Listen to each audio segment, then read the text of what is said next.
Today's conversation is with someone I've known for more than a decade, someone whose journey cuts across digital marketing, entrepreneurship, personal reinvention, and the evolution of one of the most powerful advertising platforms on the planet. His name is Depesh Mandalia. I first worked with Depesh back in the early 2010s, when Facebook ads were still in the Wild West and most people didn't understand at all about the power of algorithm-driven marketing. Even then, he stood out, analytical, relentlessly curious, quietly obsessed with figuring things out from first principles. Since then, Depesh has become one of the best-known minds in performance marketing, helping scale companies from hundreds of thousands to millions in revenue, building agencies, training thousands, speaking on stages across the world, and creating what is known as the BPM Method. But what I find even more interesting, and what we explore deeply in this episode, is the human side of that journey. The failures, the pivots, the pressure of scaling, the hard lessons in hiring and culture, and the realization that sometimes you end up chasing somebody else's dream rather than your own. We also talk about the rise of AI, how it's changing marketing, how it's reshaping work, and what it means for the future of expertise and entrepreneurship. His perspective is nuanced, practical, and in some ways rather unsettling. This is a conversation about business, technology, and ambition. It's also about identity, leadership, and the cost to growth. I enjoyed this one a lot. I hope you do too. Here's my conversation on the free lunch with Depesh Mandalia.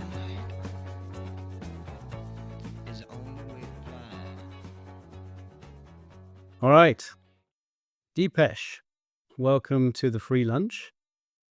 Very, very excited to have you here in this second season of the free lunch, when I like to get together with interesting folks who are leaders in their field, usually someone I've worked with or have somehow or other come across in my career. And certainly you fit the bill in all those different ways. Depesh and I worked together 2012 to 2014 approximately in Quality Solicitors, where Depesh was hired for kind of all things digital, if I remember it correctly. And he's gone on to set up his own business and become famous in the world of advertising for Facebook. I think that's probably correct. And I'm going to ask you now to tell us a bit more about that. So Depesh, tell us about what is called the BPM Method. What is that? Sure. So thanks for having me here. BPM Method, brand-driven performance marketing method. So one of the things about me is when I came into marketing, I was a numbers person. So click-through rates, CPMs, conversion rates, everything numbers, I got it. What I didn't get and what I didn't like was brand marketing. So when I was working for a hotel company back in the UK, Warner Leisure Hotels, there was a split between brand marketing and performance marketing. Brand marketers, they wanted to do all the focus groups, user research, look at all the colors for the fonts and all that kind of stuff, and go deep into personas and things like that. And none of that ever resonated with me. And it probably wasn't until a few years into it that I was working with a guy called Scott from an agency that we were working with, Design UK. And he explained it to me in a way that made a lot more sense. That actually, if you layer this and then do the performance marketing side, it's going to work better. And we started to kind of look at that a lot more. And it wasn't until I failed with Facebook ads in 2011, 2012, and then started to have success in 2014, 2015, that I realized the reason I failed is because I jumped into Facebook ads just looking at numbers. Let's launch ads and just see what the numbers say. And then I started to take a step back and said, okay, before we launch ads, who are we speaking to? What are their problems? What's our offer? How do we connect that together? How do we bridge it? So before we've actually even run ads, we're looking at it from a customer point of view. And then I started to understand, okay, this brand stuff kind of makes sense. You can tie all that together. And that's where we had massive success with Facebook ads. And that's where the BPM method came from. Excellent. Okay. And because you launched the BPM Method, and I seem to remember some photographs of you kind of dressed as a chef, and you kind of like positioned yourself with this kind of head chef that's going to fix people's Facebook ads, right? Yeah, absolutely. And you've reached a tremendous number of people with this, right? Can you give me some numbers? Yes, I mean, like, so funny thing, when I think I left Quality Solicitors about 2013 or whenever it was, joined another startup company. While I was there, this company called Lost My Name approached me. They were doing children's book, personalized e-commerce. And initially they contacted me because they wanted an in to Tesco. So I'd worked in the Tesco marketing team before as well. And then, as I said, look, I don't really have any contacts in the commercial team. I then talked about I do advertising, and they're like, "Oh, we need some advertising help." Part time, I started to help them out, and I was looking at their Facebook ads from 2014 then until the end of 2015. I ended up joining them, and I took them from doing $800,000 a year in revenue to 26 million in 18 months. Not only was I blown away, they were blown away, but Facebook also noticed. Of course, they'd noticed. And they started to parade me onto their own talks. I got flown out to Ireland, to San Francisco, and things like that.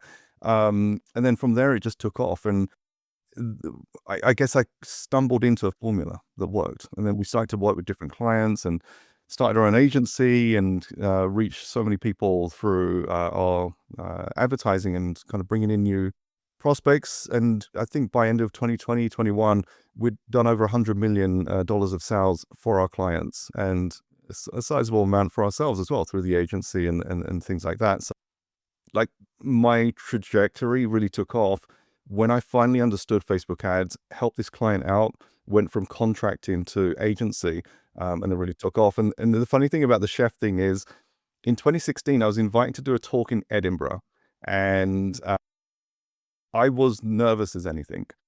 Went and presented, and I remember it was like a big auditorium. There's about maybe 500 people there, and it was like a spotlight thing. It was like a theater stage, and I just stood in one spot.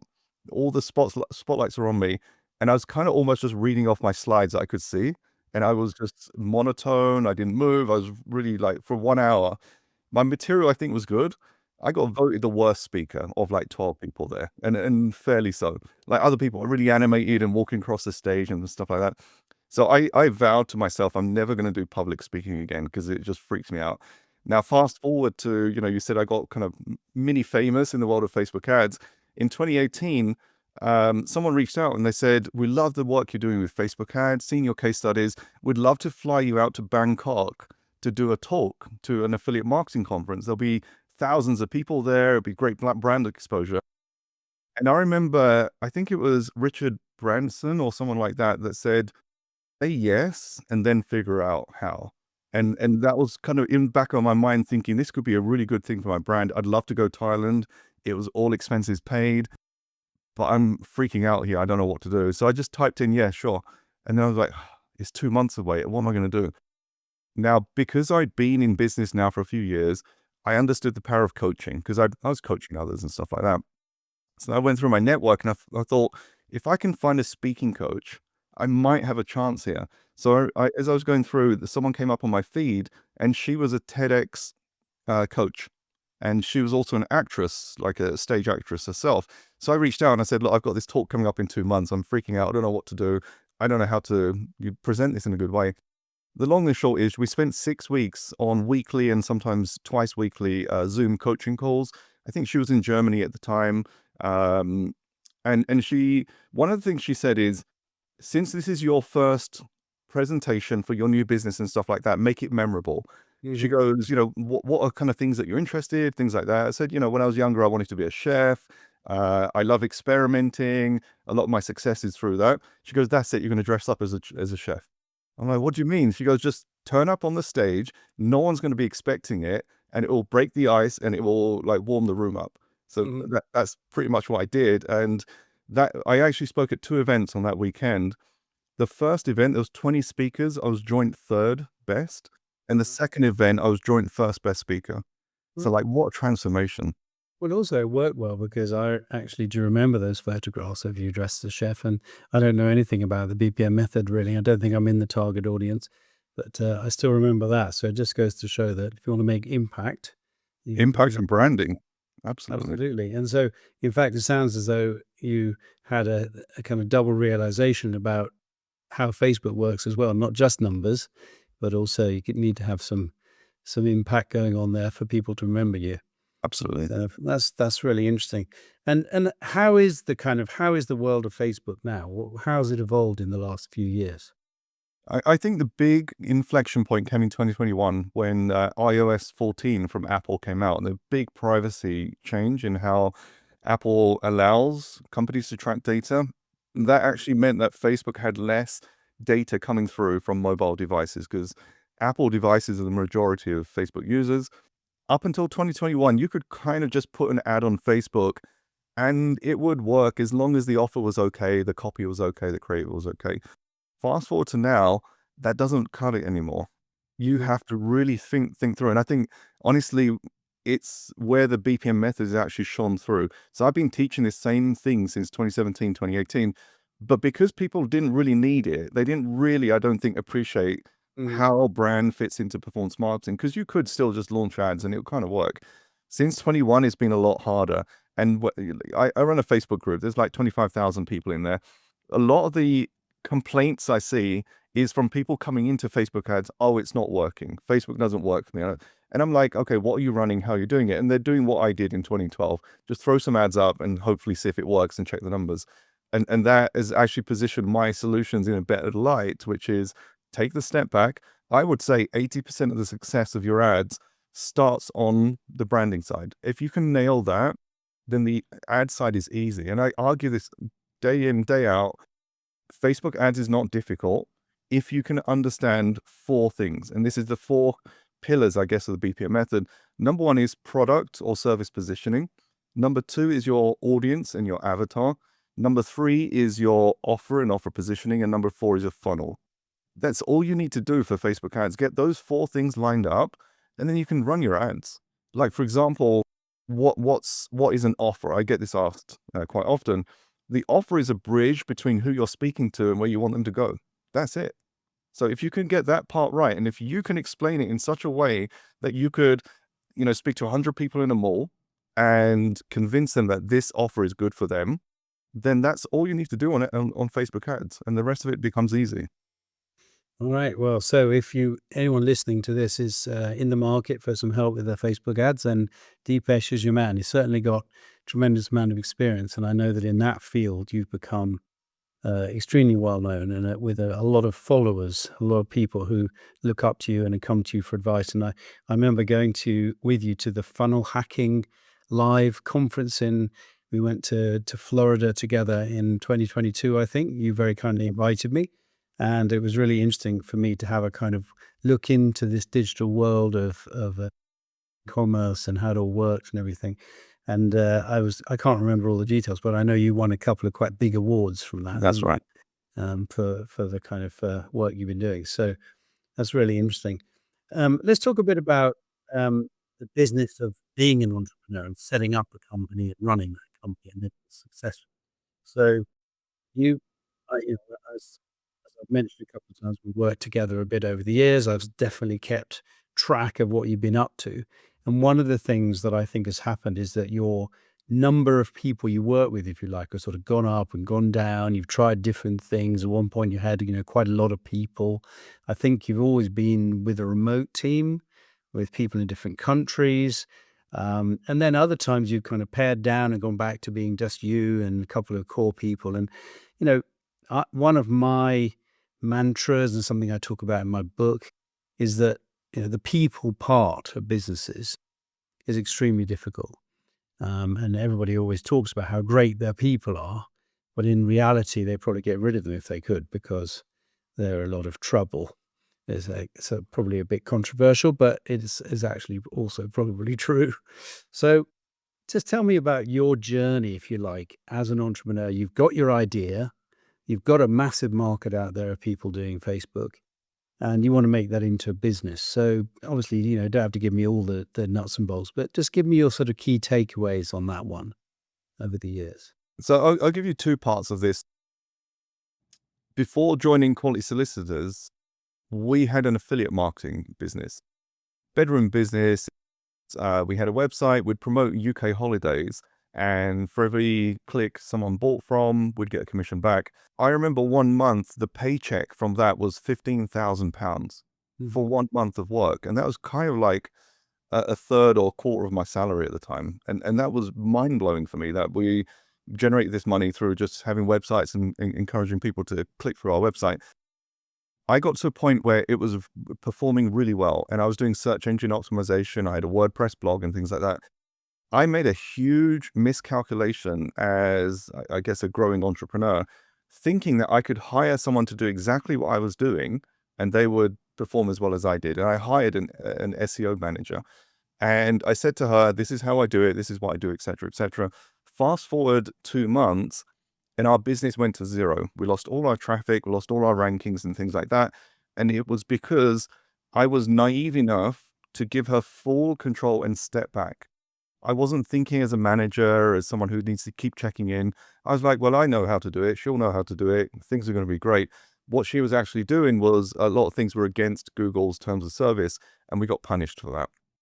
And it was roughly the time I started kind of working at Quality Citizen. And I went from, we were getting 1 million visitors a year to zero.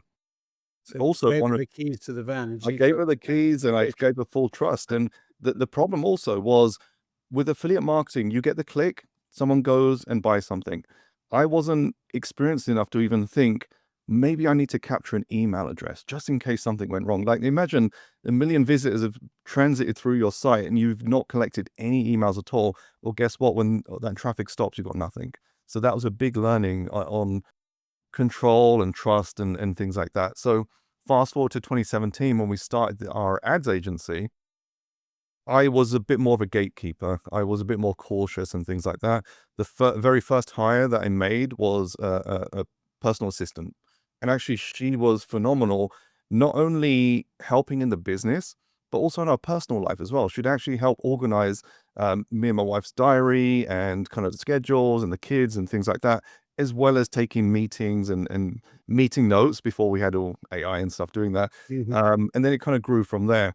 And I think that kind of, it jaded me and scared me because I didn't want to do that again as well. Interesting, because I would say probably my experience is most entrepreneurial folks who have a brilliant idea and they set it up and then they start getting others involved, they tend to be, if anything, a bit over controlling because they do it their way and they're very kind of jealous of the thing that they've invented. And it sounds like you almost went kind of the complete opposite and kind of weren't controlling enough in terms of what she was actually doing with your precious idea. Yeah. And you know, we did grow a lot slower because of that, because I was so cautious in the second business. By 2019, so I mentioned, for example, end of 2018, I was in Thailand and we were out there for 2 weeks. At that point, the business was it was running like clockwork. We had an account manager, some media buyers, and everything was working. December 2018 to I think August 2019, every single month I was in a different country, either speaking or hosting my own mastermind. So January, Vegas, February, I think we're in Nashville, and like, it was an amazing experience.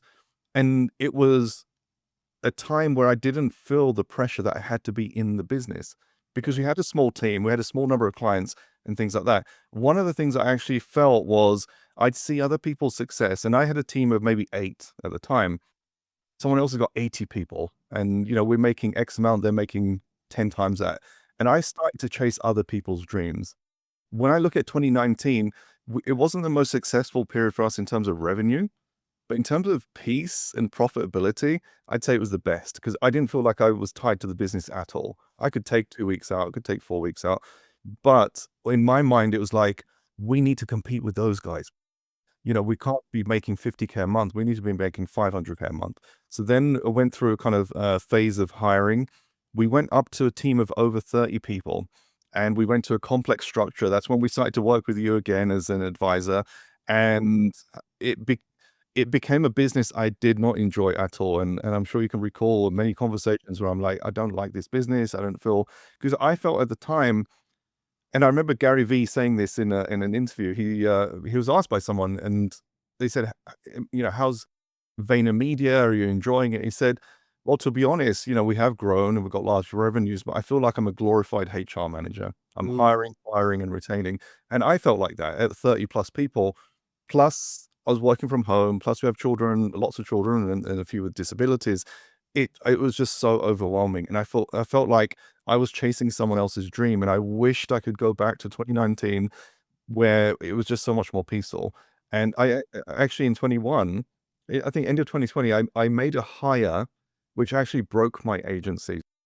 At that time, the idea was I'm kind of moving more into kind of digital trainings and coaching and events.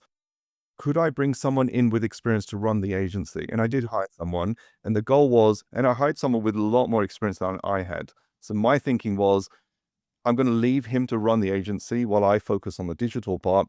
And it wasn't until 2, 3 months later that agency people started to leave, our team started to leave, clients started to leave. And I'm like, this isn't right. So I just started to take a closer look, and I realized he was undoing some of the amazing work we've done on processes and even our culture and things like that. But by that time, it was too late. And I remember speaking to you at the time, and it was like, this unraveling of the agency, I don't have the motivation to go and rebuild it now, and maybe it's time to let the agency kind of just wind itself down, and that's kind of what ended up happening. And we still do take agency clients on, but not the 15 or 20 we used to, for example. And I think that a lot of these things are kind of learnings you kind of make as an entrepreneur, some mistakes, you making the same mistakes as well. And yeah, I had a vision of working with two, operational leads and having teams below them and things like that. But in practice, for the lifestyle I have, for the family and things like that, the 2019 business was the one that honestly best suited my lifestyle. Yeah, it's really interesting. But I love this expression, chasing other people's dreams.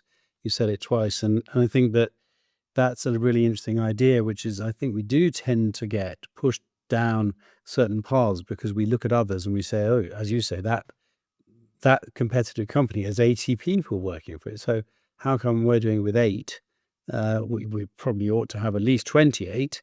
And actually not stopping to say, is this really driving towards the outcome I dream that is going to be my lifestyle and what's going to make me happy and my business successful at the core? Um, Something I think is very well worth reflecting on.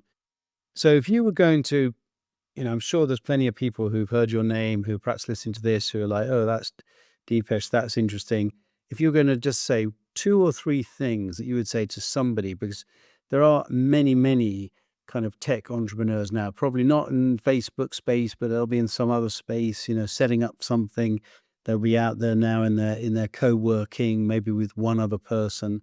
What would your core advice be to those people? For me, number one, if I could go back to 2019, growth is expensive. So if you want to scale your business, you need to invest, and it's either time, money, or resource. And in our case, we did all of those. Um, but I underestimated the cost of growth. So to give you an example, I think by 2020 or 21, whenever it was, our payroll was over 100K a month. And that creates a different stress as a business owner, that all of a sudden, if you lose one or two key clients and your revenue drops and you can't pay people, that is a burden that you don't want to carry. Going back to 2019, although our revenues were lower, our margin was higher, and we were literally banking a lot of money. By 21, our margins were super thin, even though we had larger revenues, bigger team, bigger reputation and things like that. And the stress that carries just wasn't fun at all. So I think, I would, if I look at profit and liquidity versus kind of growth and scaling, all day I would choose profit and liquidity. We did have, I'd read books like Profit First and other things. We had 6 to 9 months of liquidity in our bank, Mm. and that saved us on so many occasions, so that the team get paid if, key clients leave and stuff like that. But it's just a different level of stress that you need to be prepared for. So I think that's probably one of the things, is just understand that growth is expensive. Yeah. The second thing I think is, when you're going through that hiring phase and growing a team, I think we kind of did okay, but culture is so important, and bringing people. We did make hires that would break the culture, for example, and that's a very expensive mistake to make. because you bring someone in who is, arguing with people, disagreeing with people, just because they have a bigger ego. That's all it is generally. And that we started to get better at profiling, creating disc profiles and 16 personalities and Myers-Briggs and stuff like that, which initially we didn't really appreciate. And understanding there's a time and space for certain profiles. So for example, when you do a disc profile, if you're hiring for sales, it's common to have a very high D, which is a driver. Whereas if you're hiring for a media buyer and you have a very high D, that's disruptive, because they're going to want to have their opinions and stuff. And especially if you have your agency processes, you just need someone who's compliant, which is the C, who's going to follow the process. And we learned that the hard way as well. And I think the third thing is going back to kind of being clear on what your goals and dreams are. Just focus on your own lane. You're going to see so many people, and I've spoken to people making 100 million a year. They're looking at people making 1 billion a year. So like every level, you're not going to be satisfied if you're chasing someone else's goals. Stick to what you want and what fits you, and focus on that as your own growth. Yeah, it's wise. It's wise words there. It's true that when you set your sights on buying yourself a flashy watch, once you got your flashy watch, then you want a flashy car. It's just the way of the world. And I think if you can find that level which works for you, and that is the right balance between the complexity of what you're doing, the income you can make from it, etc., etc. And of course, that is looking for that balance. As you know, my book is called "Where's My Free Lunch?" In other words, there really isn't a free lunch. So growth and scaling can be extremely, extremely hard for companies. And what works with 3 or 4 or 5 people doesn't necessarily work with 20. You also, I remember this when we were working together a few years ago, you had an extraordinarily diverse group of people in terms of where they were geographically.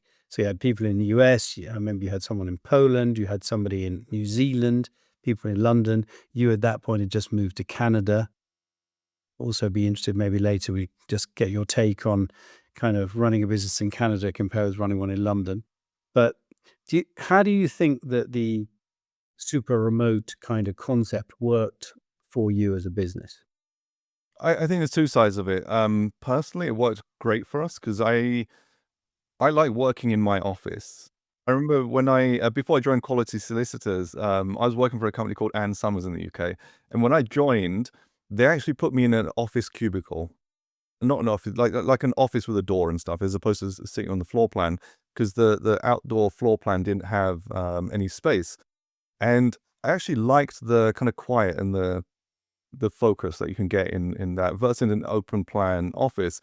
And what was interesting at the time is one of my colleagues walked in, but he thought I was like a senior manager. And because I'd seen him speak to other people, and when he came into my office, he kind of approached me quite differently with a bit more respect and stuff. And I just thought that looked pretty cool. But anyway, that's a side thing.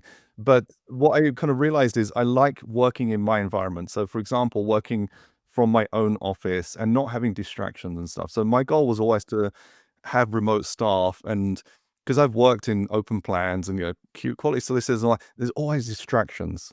Open floors, people are asking questions and stuff. They can still do it on WhatsApp and Slack and things like that. So I always wanted to grow my team remotely. So the first part was, if we're going to grow it remotely, where do we hire people? And initially it was Europe. We were in London, we'd hire in Europe, and time zones were generally okay.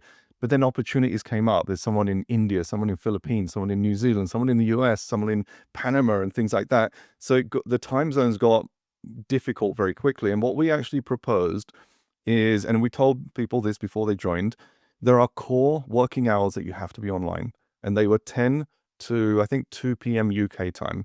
So regardless of where you are in the world, you have to be online at that time. And if you're comfortable with that, great. So like lady in Philippines, she's like, oh yeah, it's fine. I'll work late anyway, or whatever the thing is. So that always meant that if there's a meeting to be had or someone needs some support or anything, there's always that kind of working hour that's someone's online. Secondly, on a Friday, I think at 4 p.m. or no, 2 p.m. on Friday, we had our team meeting. And that was an opportunity to check in, for me to update the team on what's happening, talk about various things, and they had to be available for that. So outside of that, you can work whatever hours you need. but they're the two core things. And I think we made that work really well, and that was quite beneficial. What we learned over time is also the cultural differences. So, like, let's say you have a British business, you're in the UK, you're hiring local UK staff. Culturally, everyone's pretty much the same. Now you hire someone from Philippines, you hire someone from wherever they are. There are many cultural differences that you have to learn, and the team have to understand, and things like that. So that was also a fun thing because you're learning other cultures, but also as a business owner, a challenging thing at times as well to understand. For example, um, with people that we hired in the Philippines, I don't know if it's for everyone, but they take criticism very personally, and you have to be very careful in how you speak to them.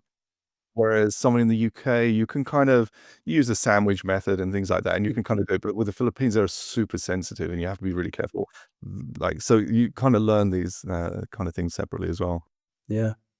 Well, of course, one of the challenges I think is if one can get the remote team together into one physical location for a couple of days and everyone gets to know each other, and then they all go back again to their far off locations, that can be very effective. But of course, it's extremely expensive, and Yeah. especially if the company's growing. In fact, I do seem to remember you did do that once, didn't you? You brought everybody together in London. We tried to bring people together. So actually, when we finally had enough money to do it, COVID dropped in 2020. So 2020, 21, 22, we couldn't do that. And by the time, we did have the opportunity, the team had changed quite dramatically. But we did try different things to try and bring people together.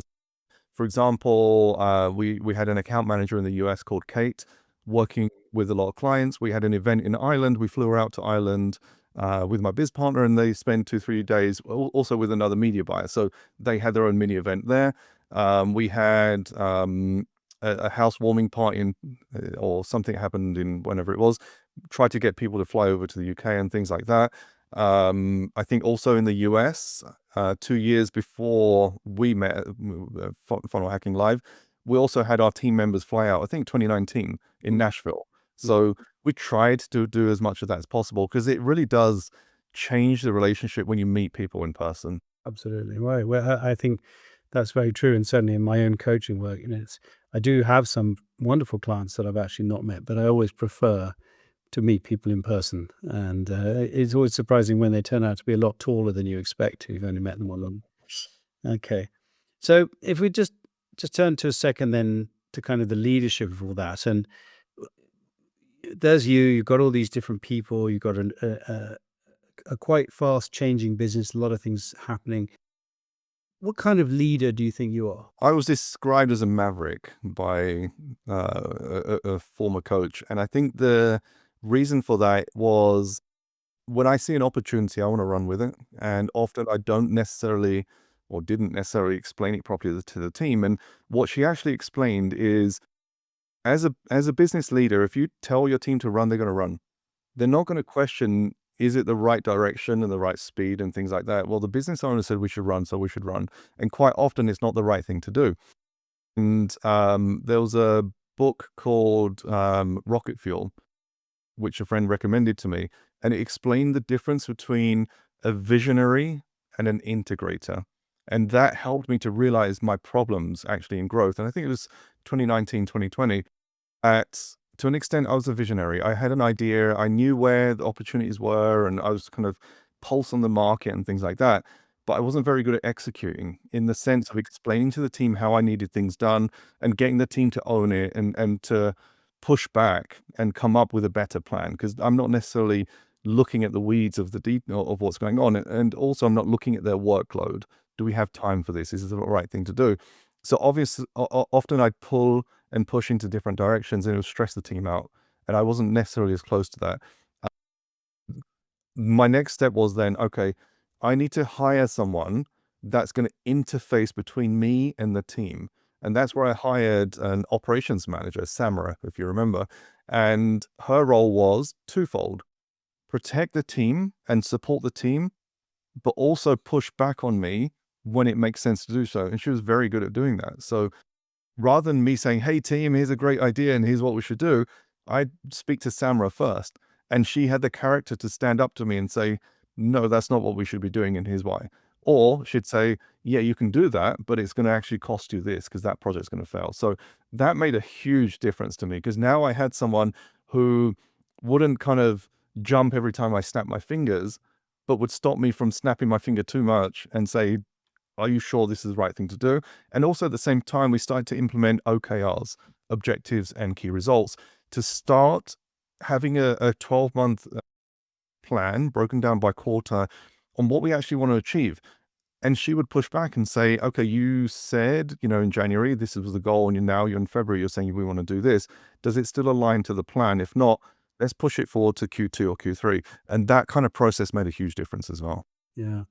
No, I'm a big believer in what I call the power of leaders, which is that when the leader says, okay, let's all go over here, everybody, okay. And then if the leader then says, oh, well, actually, let's now go over here, what actually happens is everybody tries to follow that leader. They don't tend to all say, but you just said to come here and now you're changing your mind. They'll take it on board and they'll say, what's happening here? But to challenge the leader. And so I would argue that one of the things that the leader has to be doing is actually asking a lot of questions about the team, about, do you think this is the right place to go? And are you comfortable here? And where do you think we should go next, before saying, okay, well, now we're going there. But okay, that's interesting. Have you had any kind of leadership moments, or have you observed any other people in leadership positions where you thought, that's something I'm going to remember, that's something that is really worthwhile to take with me on this journey? Yeah, I think like the first memory for me was this guy called Scott that I mentioned maybe 30, 40 minutes ago. He was an external consultant effectively for the hotel business at the time, yet he had a way of politely disagreeing and also convincing you that his way is the right way as well. And that's really what kind of brought me closer to him as well, that I learned a lot of leadership from him. So it was like, he wouldn't necessarily say, no, that's not the way. He'd give another opinion and say, well, if you look at it like this, and it was just a different approach of kind of bringing people on side. And then he was a great storyteller. So he'd just kind of bring back different examples and stuff. And he just had a way of capturing people on that journey as well. And I think what I found from leadership is, the more, if you're too direct and confrontational, like, people put their backs up and people are going to start to build their own arguments against your case. And I think what I learned from him and other people since as well was, and from yourself as well, is, it's how you build a counter case, but in a way that respects other people's views and values and things like that, and brings them on the journey. There was a guy called Ken, also at that same company, who came in as a marketing director. He was a massive brand guy. He was super intelligent with his kind of brand views and stuff like that. When he joined the company, people didn't like his approach in terms of where he wanted the brand to go. Fast forward 12 months, he probably saved that business in terms of his insights and things like that. But he did it in a way that was always proof-led. So it wasn't like, oh, my experience says this. And he was super experienced, 40, 50 years in the industry kind of level, or 40 years. He'd been there and done it and seen it. Even then, he would still build his case and show you, and he'd do all the research. Like, at one point he said, look, this is what I believe we should be doing. But he'd then go and do the focus groups and the studies and go and listen to the call center calls and do all of that research and present the case. And it made sense. So I think a lot of it is just, I think I've learned to be a lot less direct and kind of build cases and convincing and stuff like that as well. Well, certainly, I think that the idea that a leader is defined by their followers. So a leader who doesn't have real followers arguably isn't a real leader. And so it's how you go about bringing those followers with you and making them comfortable and want to work and want to have great ideas and find ways to communicate them to you, etc., etc. It's a never-ending subject. So I want to slightly sort of pivot the conversation to a subject which I'm very interested in. As far as I can make out, the entire world is very interested in this subject, which is AI. And in particular, I'm kind of, as part of the second season of the Free Lunch, I'm asking everybody the same question, which is AI, friend or foe? And what I would love to hear from you is, kind of how you're seeing AI coming into your world, which before you said a word, I'm guessing that probably you are seeing it.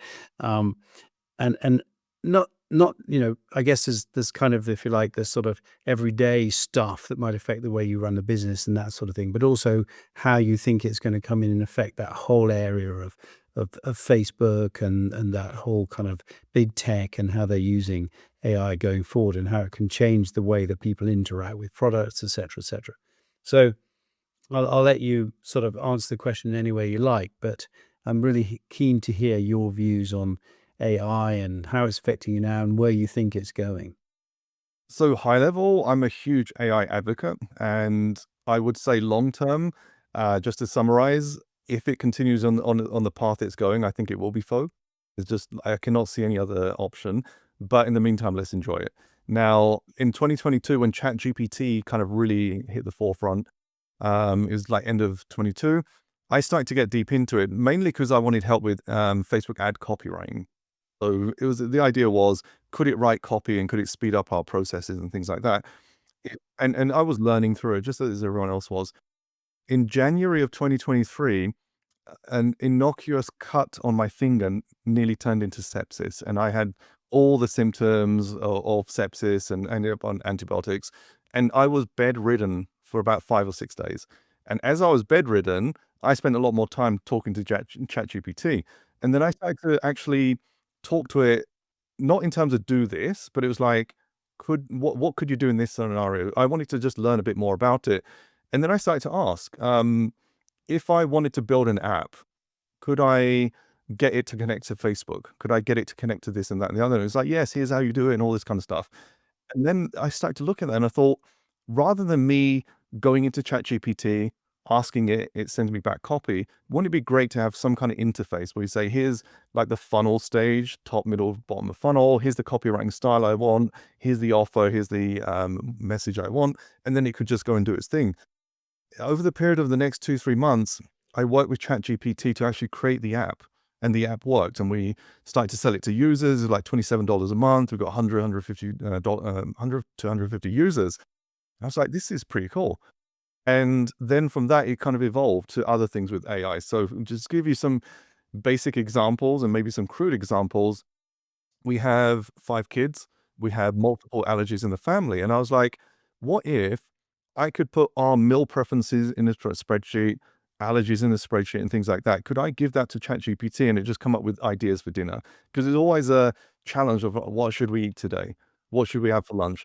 And it did it. And I then enhanced that further by putting it into what's called a custom GPT, which is you don't need to keep prompting the same thing. I could upload that spreadsheet, and even from my mobile, I could say, what should I have for dinner today?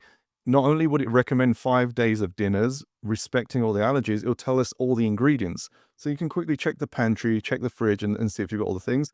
I'll give you another example. Having 5 kids in school, we get a ton of emails from their schools. And you know, you've seen updates and things that you get. Times that by 5 kids, it's a lot of things.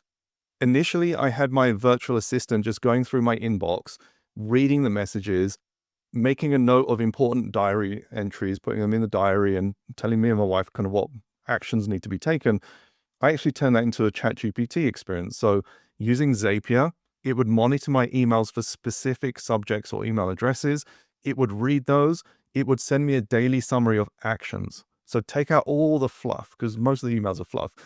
Any actions, any key dates, and that was it. And it put that straight to my inbox and also CC'd the VA, and all the VA had to do was put that in the diary. So as I'm kind of going through this, I'm thinking AI is solving so many problems. And then going forward, when it came to hiring, my first question was not who's the right hire, it was could AI do this? And ever since then, I've actually reduced the team size down, and AI is doing a lot of the heavy lifting for us right now. So take, for example, we talked before the podcast about your editing and things like that. We used to have a video editor that would create ads and do some podcast editing, and he was great. But then a tool called Descript came out. And as I started to use it, I'm like, it's doing what he does, but faster and cheaper. It's like $50 a month or whatever it was. And we were paying $2K a month for this guy.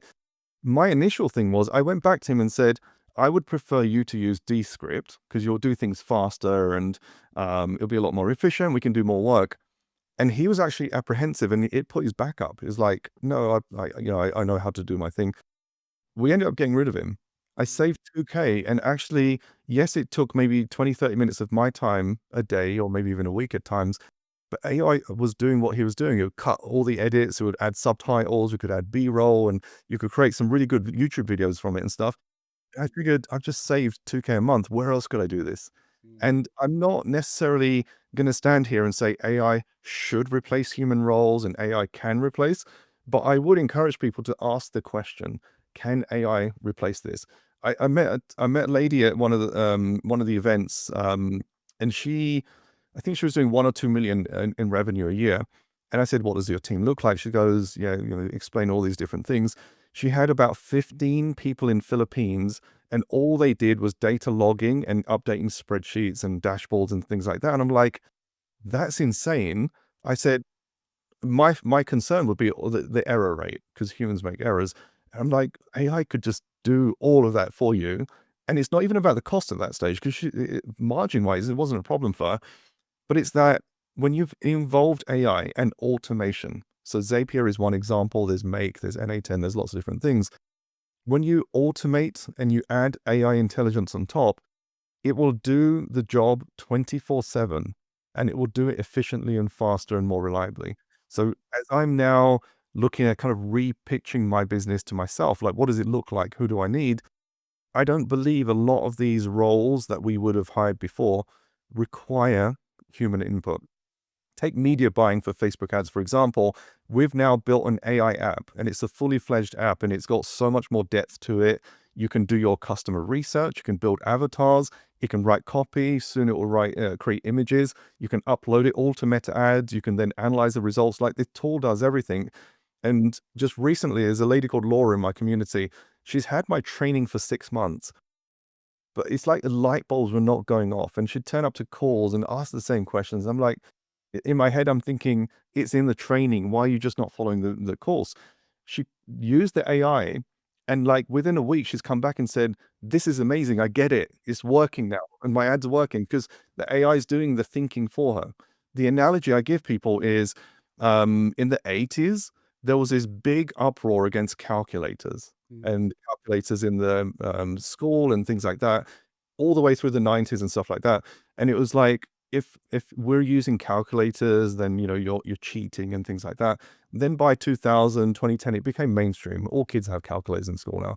I think the same's happening with AI. Schools hate AI, etc., etc.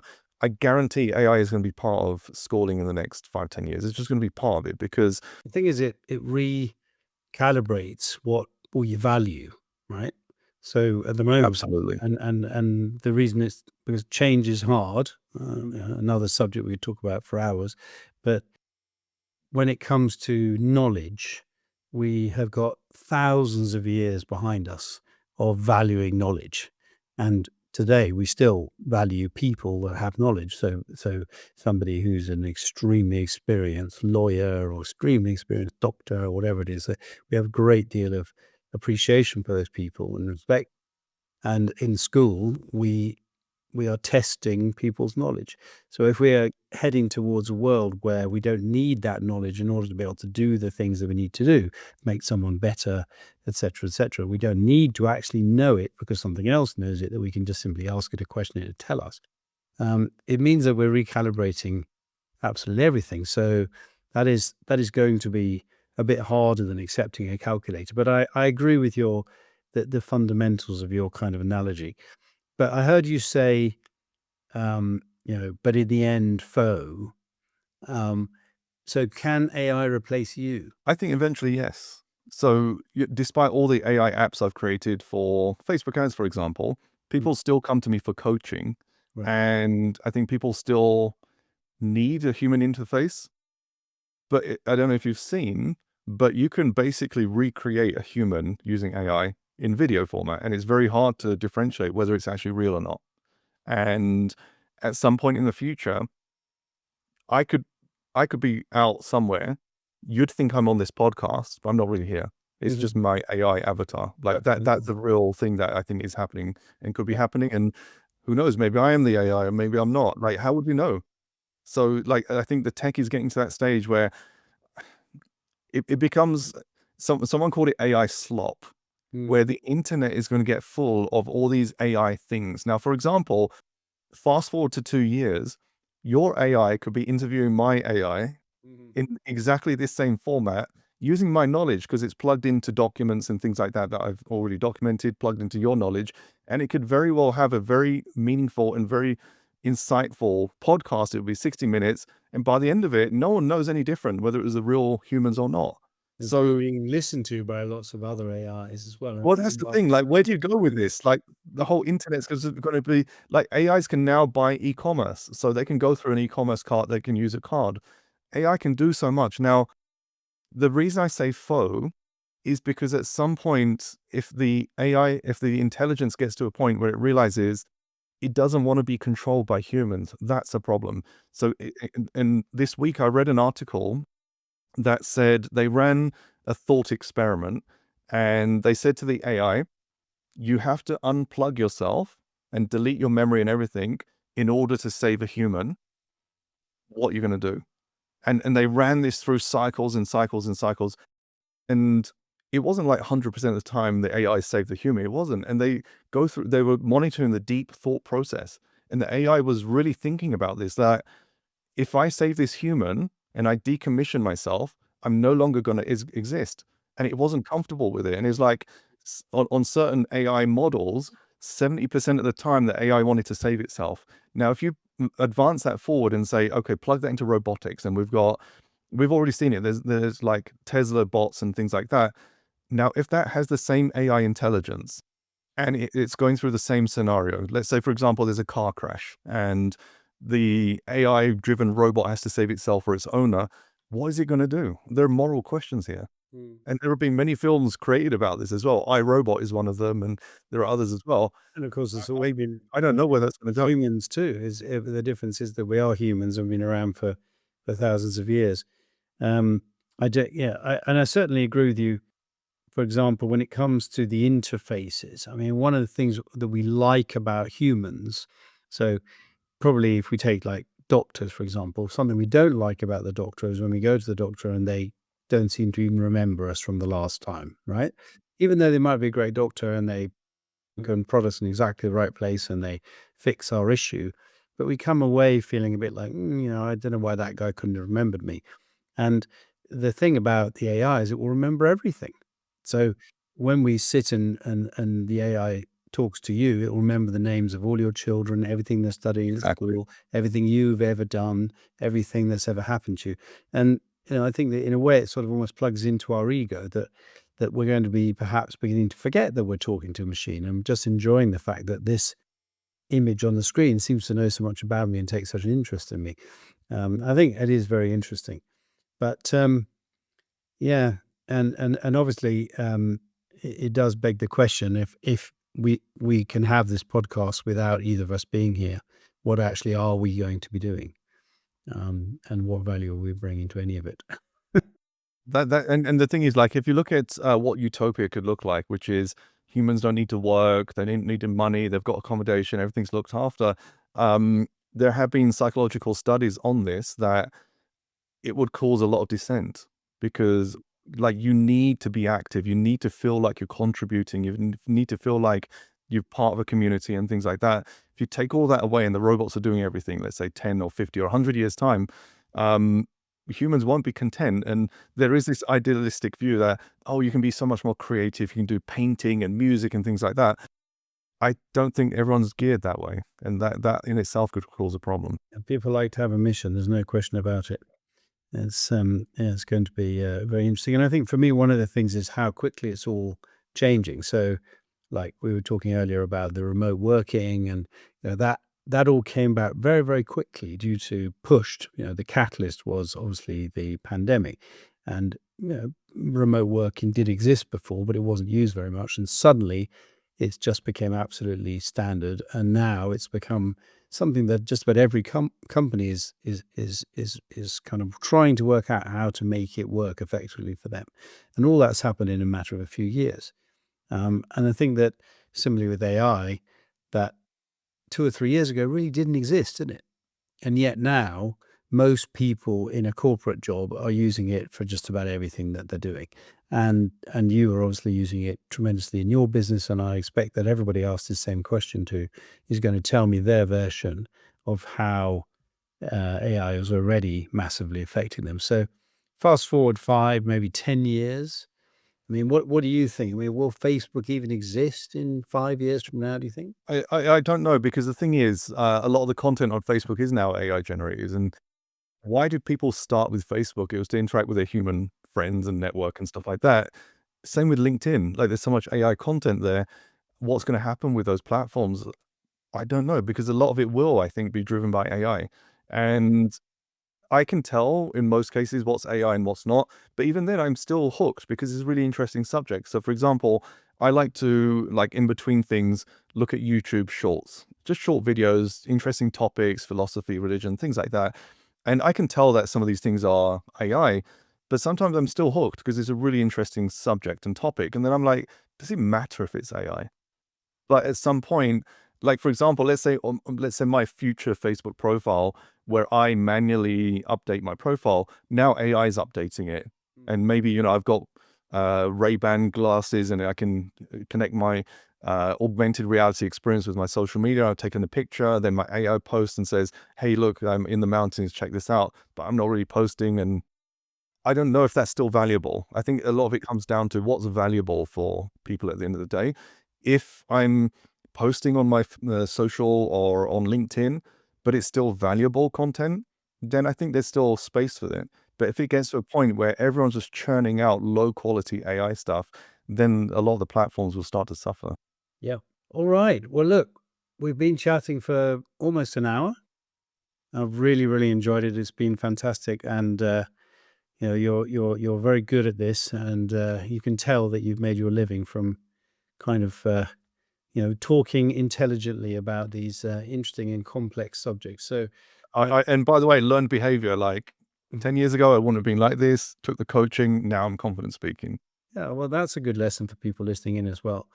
Um, Learning how to explain your stuff is very, very important, as well as being able to do it and knowing about it. So thank you very much. Thank you for joining me Thank you. on the free lunch. It's wonderful to keep in touch, and I look forward to talking to you again soon, Deepesh. Thank you very much. All right.